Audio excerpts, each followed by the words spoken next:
Hello, happy Monday. I wanted to chat with you about a really common fear I see a lot of my more avoidant clients having, and that is, am I being avoidant or is this a boundary I need to set? So first, let's describe what is avoidant behavior and what is a boundary. So avoidant behavior usually stems from someone feeling stressed or overwhelmed, and that can be work, friends, and relationship, or all three. And it will cause them to shut down, withdraw, and deal with it privately on their own and not allow anyone else into that experience or process with them. A boundary is when we say and communicate a behavior or an action we are going to take to protect ourselves. So already very different. And I want to just say outright, as an avoidant attachment, you are allowed to set boundaries, and that is not being avoidant, because it actually requires you to communicate with the other person about what you're going to do for yourself to feel good and to feel safe.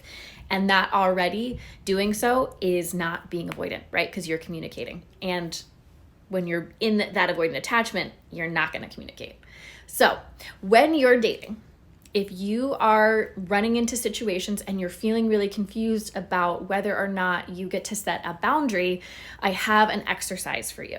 And I am doing this for more avoidant attachments, but anyone can do this. So get a piece of paper, and I want you to write down, what are my boundaries? And if you're like, I don't know, what behaviors don't feel good for you in the past that you've experienced, or when did someone try to treat you in a certain way that didn't feel good, or what have you seen other people treating other people and it didn't feel good for you to witness? So get clear on those. And then I want you to write down, what are your fears about getting into a relationship, being intimate, having one? And underneath each fear, I want you to leave a space so that you can pull a boundary out of each one of those fears. So I'll give you an example. Perhaps the fear is, my partner will want to spend all their time with me, so I won't get enough alone time, and that will feel overwhelming and cause me to pull away. So the boundary would then be, I'm going to say no to plans when I'm feeling overwhelmed or like I need time alone, and I will communicate that to my partner so they know what's going on. This way you have clarity about what your boundaries are and what your fears are and what boundaries you can set to help mitigate that.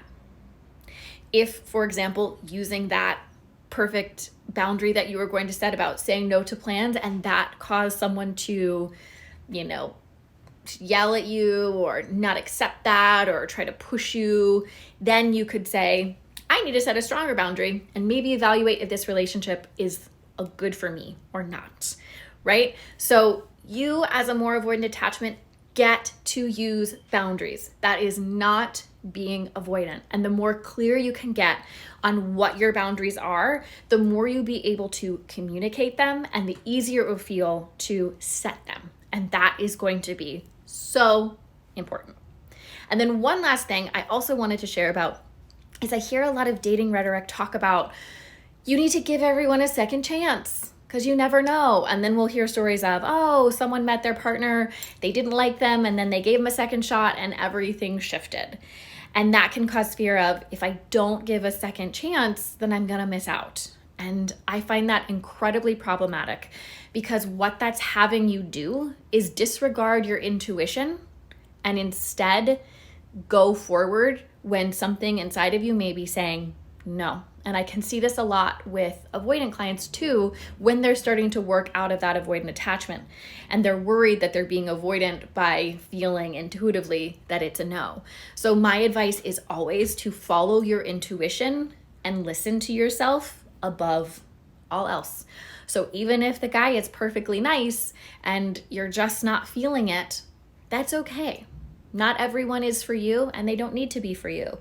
But you need to find that intuition voice and listen to it so you can Allow it to speak to you more and more, and it can lead you.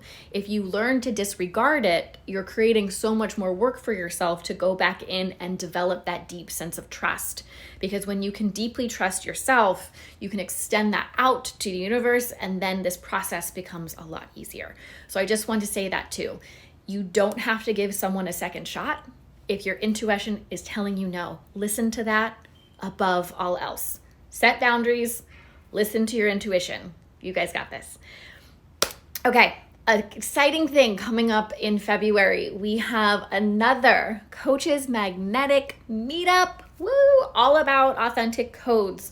We are meeting on February the 23rd, same time, 5 p.m. Pacific Standard Time, 8 p.m. Eastern Standard Time. We're going to be talking about authentic codes, how to use them, how to figure them out if you're stuck, and answering your questions around them. Of course, we're going to do breakout rooms so you can get more familiar with your magnetic community, and I hope meet some friends and create some accountability partners in the process. I'm going to leave a ticket to purchase for the event in the comments, so please do that. And if you have any questions, let me know, and I'll talk to you guys later. Have a good day.